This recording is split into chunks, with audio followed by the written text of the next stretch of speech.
Alright, hello and welcome.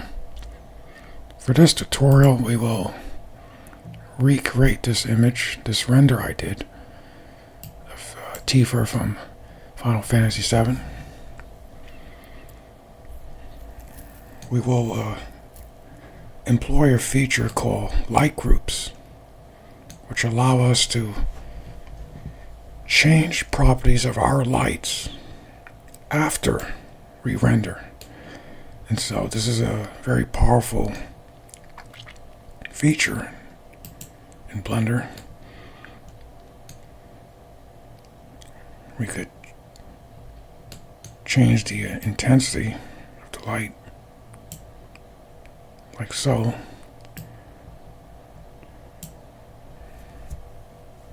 We could change the color.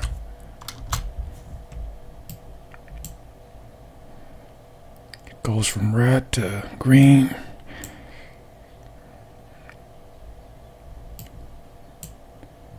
And of course, you could see the power of this. We could change these properties without having to re-render. So it's a useful thing to know about. It could save you a great deal of time.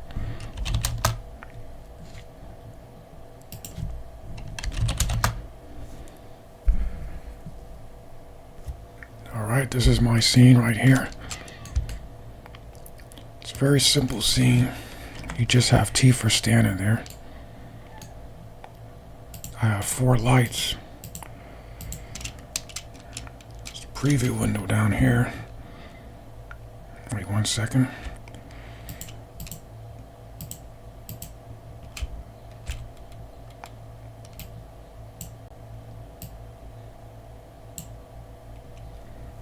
You probably think that I modeled the cabin, the building back there. Nope.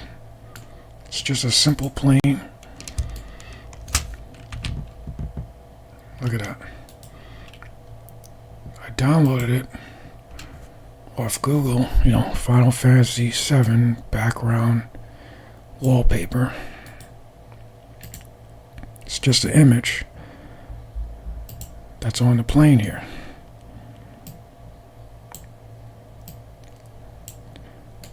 The image is loaded here, plugged into the emissive channel. If I put that to 0, it's gone.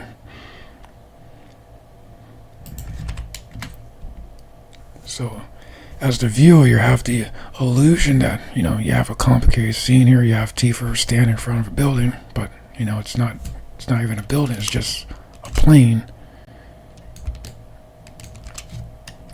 So it's a nice little trick you could do. I have 4 lights. Let me got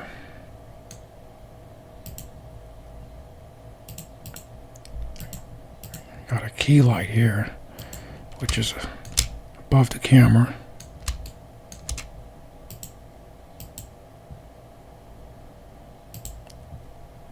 A fill light down here.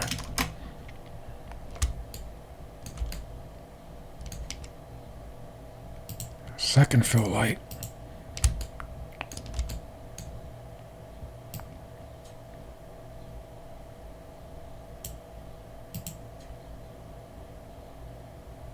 You can see the properties of it. Color and power and the rip light. It's a point light over here.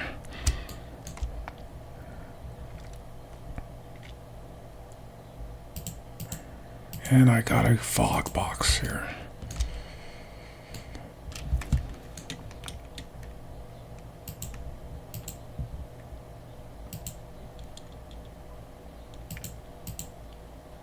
You see the effect of the fog.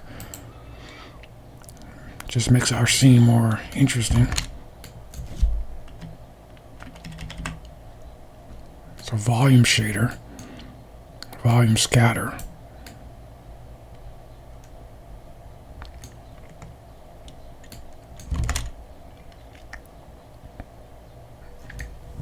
Alright, we want to achieve this functionality where we could change properties of our light after render.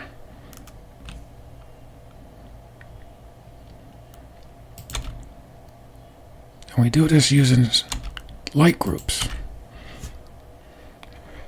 So I'll show you how to do that. We go to View later, and we scroll down.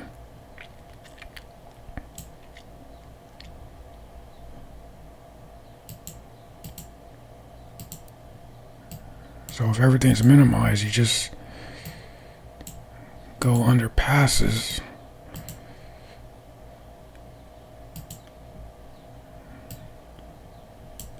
Shader, wait, no. Yeah, light, yeah, sorry, light groups.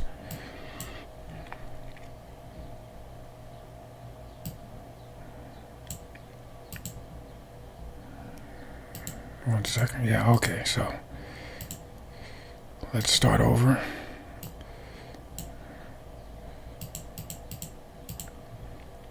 You create the group first. Give it a helpful name so that you'll remember what it means. Let's do rem and key.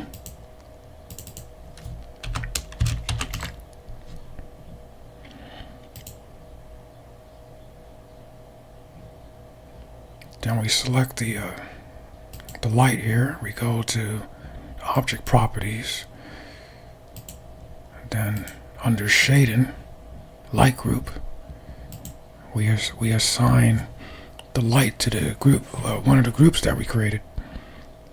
So we have key light selected, right? So we will assign it to the key group. You could assign multiple lights to one group, by the way. Rim light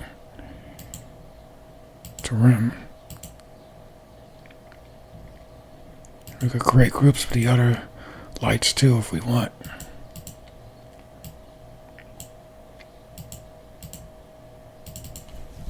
Let's do fill.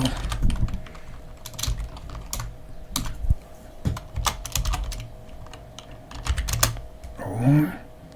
Fill O2.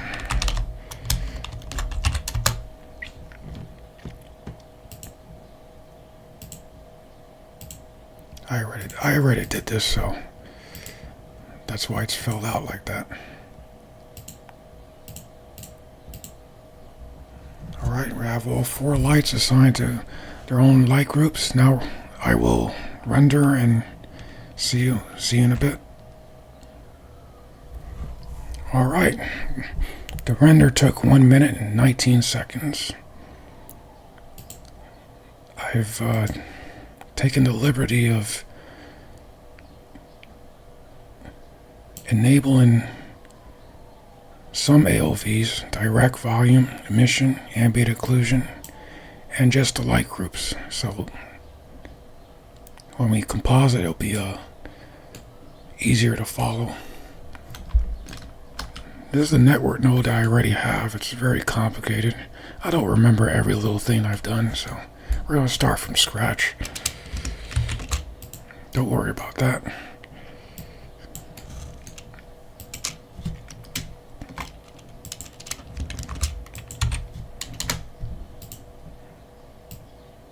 Alright, so this is the raw render that we have of Tifa standing behind a plane that, looks like an environment, but it's not really. Our light groups are over here in the bottom. Rim, key, fill, 1 and 2.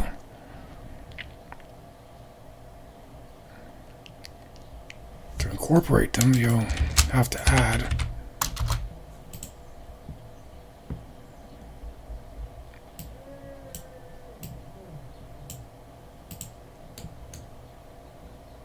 let's see what that looks like.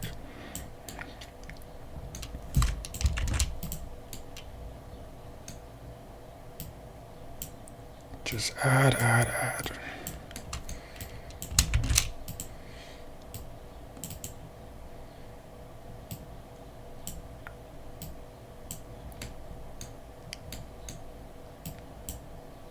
So now we've now incorporated all 4 light groups here. We added the rim to the key, and then added both fill lights, and then we added everything together. And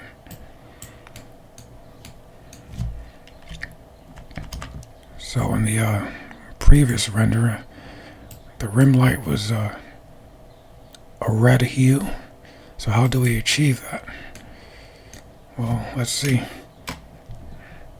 Combine rimmed, we'll have to put a HSV node,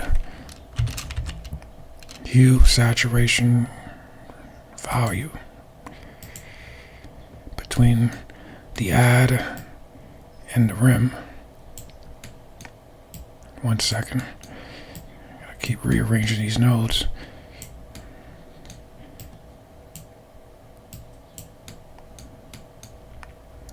By increasing the value, for example, we increase the intensity of the rim light, as you can see. So without these, if you want to make small changes to the light, you'll have to re-render. And, that's not ideal. So this is very powerful, being able to change things after the fact. Look at that.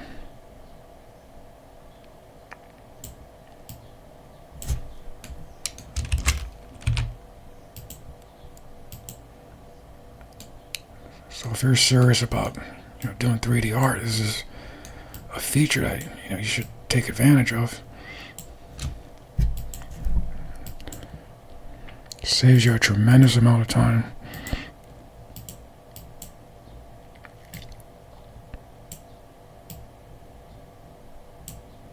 You could do whatever you want, basically. Glare filter, change the intensity, change the color. We also have ambient occlusion and emission. If you want to bring the background back, because as I said earlier, the plane has a emissive channel, right? It's just this image plugged into the emissive channel. So if you want to bring that back, let's see.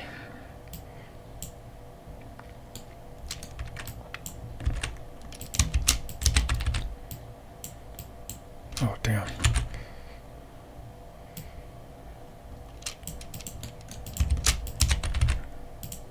Gotta add that.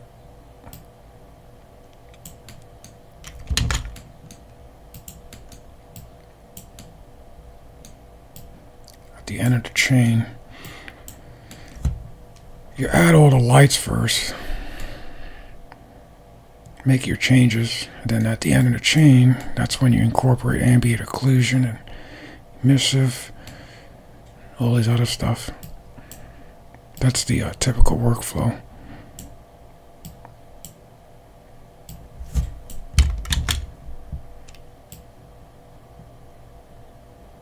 Look at that. You could darken the background if you want. Maybe create an animation where you just increase the opacity over time. Kind of looks cool.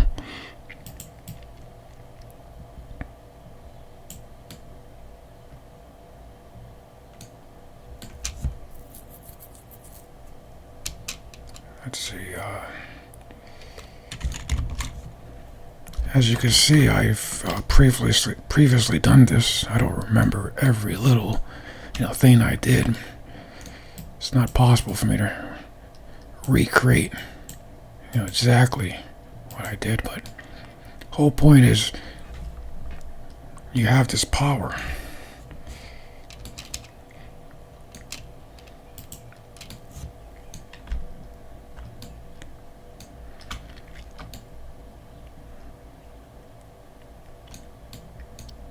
Let's incorporate the ambient occlusion.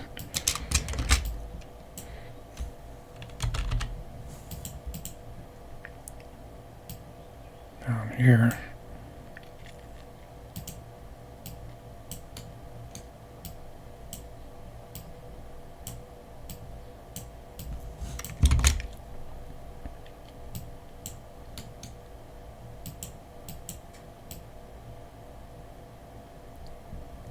course, you can't do too much. You know, the character looks weird now.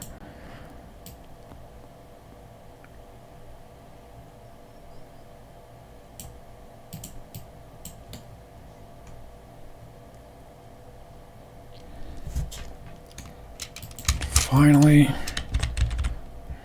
volume. Oh, I hate when that happens.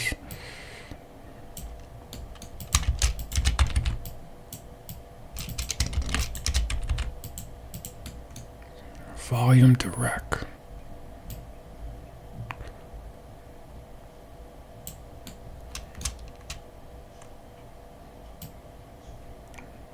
Always got to plug it to B.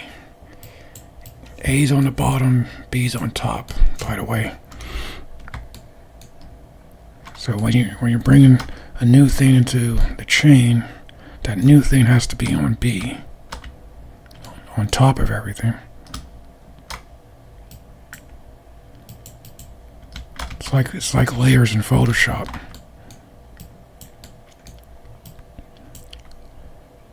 This is volume direct. Added it next after the ambient occlusion. Let's see. That's the volume.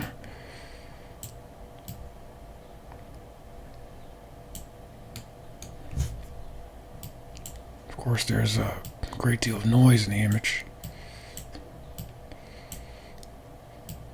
That could be rectified very easily, as I checked denoising data.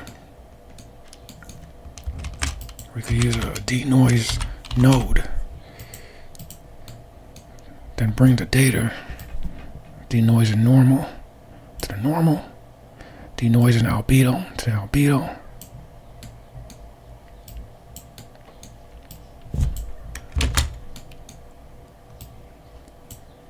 Yeah, it's really annoying working with all these nodes. Alright, 1 second. Here. That should get rid of the noise.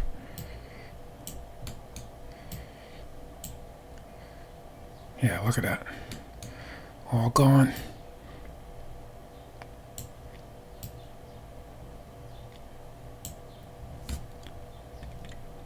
And after that, you could do a bunch of stuff like previously I played around the contrast, added a bunch of glare nodes, lens distortion, all that.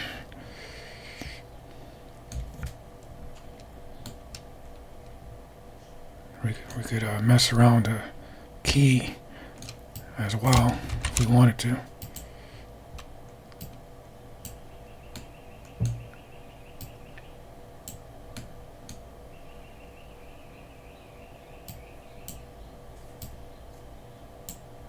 Brighten it up, maybe. And the changes we make are instantaneous. That's the upside to all this.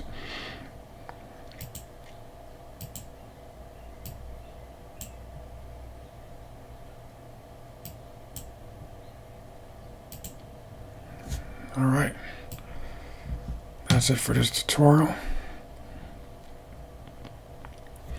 Post in a comment what you'll like to see next. And that's it.